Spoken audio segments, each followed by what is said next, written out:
അപ്പോൾ എല്ലാവർക്കും ബ്ലാസ്റ്റേഴ്സ് എന്ന് പറയുന്ന ഈ യൂട്യൂബ് ചാനലിലേക്ക് സ്വാഗതം. സോ ഇന്ന് നമ്മൾ ചെക്ക് ചെയ്യാൻ പോകുന്നത് ഇന്നലത്തെ മുംബൈ സിറ്റി ഒഡീഷ മാച്ചിൻ്റെ പറ്റിയിട്ടാണ്. സോ അതിലേക്ക് പോകുന്ന മുന്നേ എല്ലാവരും വീഡിയോ ഒന്ന് ലൈക്ക് അടിച്ച് കാണാൻ തന്നെ ശ്രമിക്കുക. കാരണം നിങ്ങളുടെ ലൈക്ക് ഭയങ്കര ഇമ്പോർട്ടൻ്റ് ആണ്. സോ നിങ്ങളുടെ ലൈക്ക് ഭയങ്കര ഇമ്പോർട്ടൻ്റ് ആണ്. കാരണം എന്നാലേ ഒരുപാട് പേരിലേക്ക് എത്തിക്കാൻ പറ്റുകയുള്ളൂ. സോ എല്ലാം ലൈക്ക് അടിച്ച് കാണുക. Yes, Mumbai city Bengaluru F സിയെ പരാജയപ്പെടുത്തിയിരിക്കുകയാണ്. മുംബൈ സിറ്റിയുടെ നിര ഇന്ന് ബാംഗ്ലൂരു എഫ് സിയെ പരാജയപ്പെടുത്തി. അത് 2 ഗോളുകൾക്കാണ് പരാജയപ്പെടുത്തിയത്.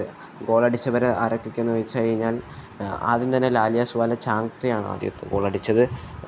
മാത്രമല്ല 2ാം ഗോൾ നിക്കോളാസ് കരലിസും അടിച്ചതോടുകൂടി ശ്രീകണ്ഠീരവയിൽ ബാംഗ്ലൂരിൻ്റെ ഹോം ഗ്രൗണ്ടിൽ ചെന്നാണ് മുംബൈ സിറ്റി ഇത്തരത്തിലൊരു കാര്യം ചെയ്തതെന്നുള്ളതാണ്.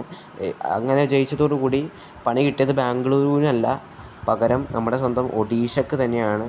എന്തായാലും സെർജിയോ ലൊബേറ ഉള്ള എല്ലാ ESL സീസണുകളിലും സെർജിയോ ലൊബേറയുടെ ടീം പ്ലേ ഓഫ് കയറിയിട്ടുണ്ട് എന്നുള്ള ഒരു ഫാക്റ്റ് ഇത്തവണ പൊളിക്കപ്പെട്ടു എന്ന് തന്നെ പറയേണ്ടി വരും. ഇത്തവണ ലൊബേറ ഇല്ലാത്തൊരു പ്ലേ ഓഫാണ്. അതാദ്യം ചരിത്രത്തിലാദ്യമായിട്ട് തന്നെയാണ് ലൊബേറ ഇല്ലാത്തൊരു പ്ലേ ഓഫ് വരുന്നത്. സോ ഭയങ്കര ഹൃദയഭേദകം എന്ന് തന്നെ പറയേണ്ടി വരും. ഒഡീഷയ്ക്ക് പ്രതീക്ഷ നൽകിയത് നമ്മുടെ കേരള ബ്ലാസ്റ്റേഴ്സ് തന്നെയായിരുന്നു. പക്ഷേ ബാംഗ്ലൂർ പൊട്ടി. ബാംഗ്ലൂർ നമ്മൾ സപ്പോർട്ട് ചെയ്യുന്ന എല്ലാ ടീമുകളും പൊട്ടും. അതിനുമായിട്ട് അവരുടെ ടീം പൊട്ടിയാൽ പോലും ഒരു കുഴപ്പമില്ല എന്നാണ് ബാംഗ്ലൂരിൻ്റെ അഭിപ്രായത്തിൽ. സോ നമ്മൾക്ക് എത്രത്തോളം പണി തരാൻ പറ്റുമോ അത്ര നമ്മൾ സപ്പോർട്ട് ചെയ്യുന്ന ടീമുകളൊക്കെ എങ്ങനെയാണ്. ഞാൻ നല്ല ഒഡീഷയെ സപ്പോർട്ട് ചെയ്തിരുന്നു. എനിക്ക് ബാംഗ്ലൂരിന് വലിയ ഇഷ്ടമൊന്നും ഇല്ലാണ്ടല്ല, പക്ഷെ ഒഡീഷയ്ക്ക് വേണ്ടി ഞാൻ സപ്പോർട്ട് ചെയ്തിരുന്നു.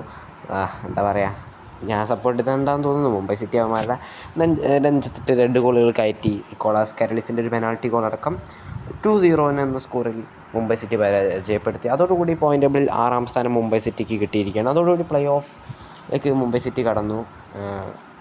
ഒഡീഷ പുറത്തുമായി. നമുക്ക് എന്തായാലും വീഡിയോ അവസാനിപ്പിക്കാം.